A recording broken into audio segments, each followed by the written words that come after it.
for his protection or his party's feel their alignment with evangelicals all throughout the Bible Belt, and he really made the choice that in the state of Georgia, the interest of the National Football Association, the National Basketball Association, the NCAA, Disney take precedence over his own personal feelings. And so what we're seeing here is a growing argument that says this, that if you are a employee of a corporation, that you don't have the right to religiously object. So if you choose to work for Disney, if you choose to work for the NBA, if you choose to work for the NCAA, or if you choose to work for a vendor who is hired by these, you have no right to religiously object. But the problem that I have with Governor Deal's overturning of this bill is that for every small business owner that is a Christian, you've essentially said that there should be no legal protection for them in terms of their ability to object to participating in a marriage of a gay couple.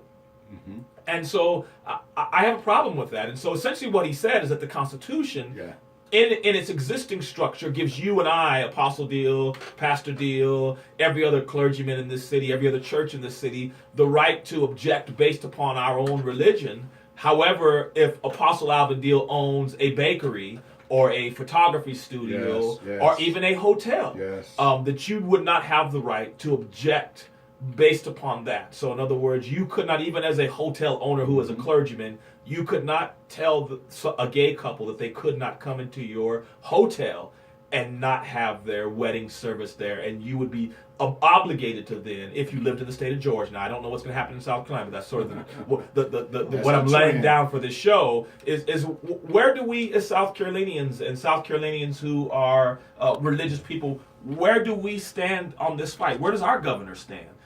Is the role of big business, so all of the down in the low country, all along the coastline, the PGA, the LPGA, all those that bring big tours to this area, does their desire overrule the belief and the thinking of people, religious people in this state who may want to object to participating in a same-sex ceremony? Well, what happens when we begin to be silent on issues and not get involved and not speak out and begin to put out a clarion call, a good stance, what happened is that we have kind of, to a certain degree, passed the buck and let someone else begin to make decisions for us, because we said that we didn't have a dog in that fight. And so we stayed on the sidelines and became spectators because we know where the Bible stands on that. But many times as religious leaders or what have you, speaking for them, and because I'm one of them, that I don't want to get in that fight. I may lose certain things. I may lose some of my parishioners, because the Bible did say, whosoever will, let him come. We understand that. And so we sometimes sit on the sideline and don't become dogmatic in our statements, in our policies and procedures. But if we're going to begin to bring about systemic change in our societies, we're going to have to start speaking up. We're going to start calling a goat a goat, a sheep a sheep, black, white, white, black. I mean, we got to start beginning to do that. If we don't do that, what happens is that you will have Governor Deal and others that will come out and say, listen, for the welfare of my state. And you can see what he did. He chose big business. Yes, he did. Because maybe, for his personal, he's a part of a First Baptist church over there, what have you. But for his state, for the business. I think it is a Second Baptist. Second Baptist. And his pastor is a man who has said, he has completely committed, but that he might be willing to officiate a same-sex marriage ceremony. And so, we want to hear from you today, particularly our clergy in the area, because I think that eventually we are the next line of assault for this group. So, they have taken this argument, this fight, really to every scene, venue within the American structure. And so the next level of fight, the next level of argument is to attack the Christian church and to attack the Christian clergy. It's on, Pastor, because, again, I don't mean to cut you off, but it's on because that's what it was intended to do.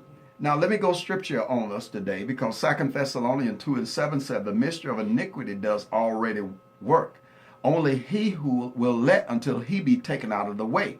So if you are to have carte blanche, if you are to have total right of way, you need to remove that person that's hindering that spirit of iniquity. It's been working, but we've been standing in the gap. We've been making up the hedge. But now recently, we've had a lot of our laws that's been passed. We've had a lot of national, federal things that have been mandated from the White House down, and even from some of the state houses up, to whereby we hadn't taken a stand. And all of that comes because when good people do nothing, evil prevails. So yes, that's, if I was the devil and I wanted my agenda, I'll go after you church folk, because y'all are scared. You're a bunch of wimps. You're sitting on the sidelines. You won't do nothing. You won't say nothing. Yeah, I'm coming at you. I'm the devil, and I wanna make everybody on my side. And so I'm gonna paint everything with a broad brush, and I'm gonna use the federal government. I'm gonna use the state government.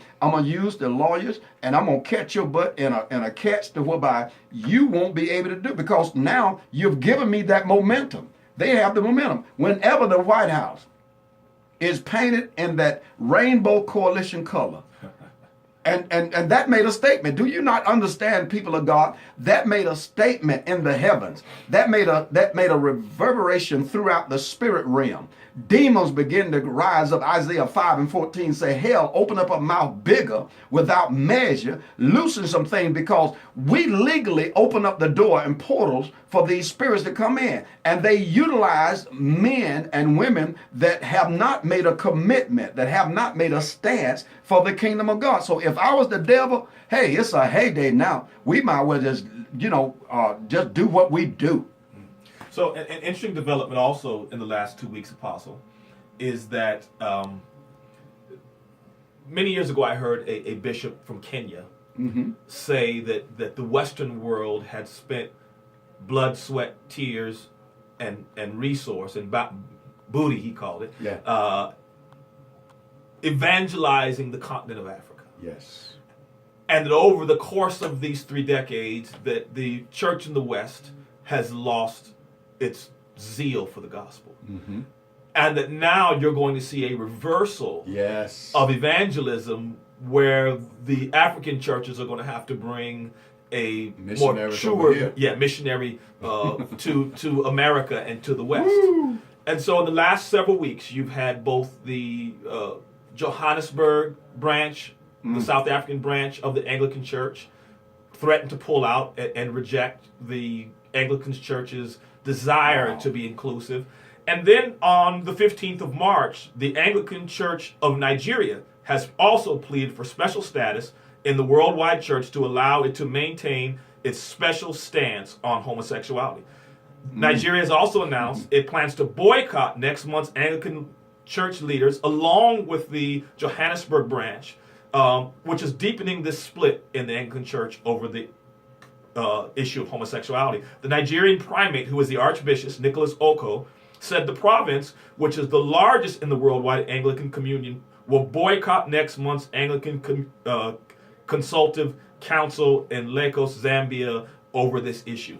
And so it's very interesting to me that whereas the West is preaching, accepting this progressive brand of Christianity is growing in places like China and in India and in Africa, where there are much larger populations of people than there are in the West. And these church bodies are rejecting this move towards same-sex unions, this move towards what Bishop Oko here called genderless theology. And so what we don't see, those who we have taken the gospel to for centuries now, see something in the gospel, something in God that we don't see. What say you, Apostle? Wow, that is so ironic that it goes back to that we have lost our first love.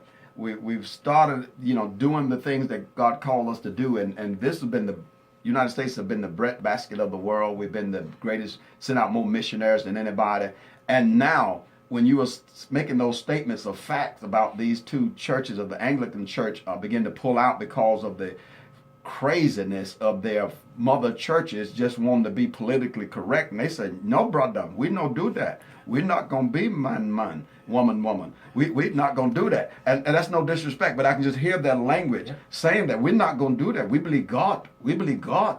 And so now I'm hearing, when you were saying that by the Spirit, all I could hear was Babylon. Babylon. You understand Babylon and that great wicked city of Revelation, and how Babylon has fallen. And you've seen movies, London have fallen. The White House have, what do you call it, the White House down. Those movies are depicting things that are precursors to things that are about to take place in this nation, if not already taking place. There are things in place right now, and that's why I'm so glad and so to hear you say that there's someone around the world that look like me. Now you're gonna make me go Black History on you now. That look like me, that got this gospel, that you know, and now going back to the roots. Yes, we were last, but now we become first to stand up for God. God have always used a people of color to deliver nations. We're called what we call the forces of the Gentile, and so now it's so apropos that we will be the ones to lead the clarion call. Not the Laodicean church that said that we are rich, we are wealthy, we can see, but the church that seemed like don't have nothing. Well, you know, Apostle, African people, and this is something that's not been understood very well about history, that we've always taken a moral stance to assist Europeans in their moral degradation. Dilemmas. Throughout the early stances of Christianity, it was African bishops who came to every first council, particularly the Council of Nicaea, and had this, you know, this whole argument, you know, this whole Arminius debate. That was really an argument between two African bishops. Yes. You know, one was in error, but one stood up and defended him, and really gave the rest of the church courage to stand up, you know, against sort of this growing groundswell of those who were taking a unbiblical stance on the person of who Christ was. Yes. And so Africans have always, it was the Coptic Church that brought with you know, all of their oppression when Islam rose up, and they sort of maintained themselves and headed to the hills of outside of Egypt and created all of the great early Christian hymnals that we know that literally kept Europe and brought Europe out of the Dark Ages. So African people have always been there, that God has used us to sort of steady the ship.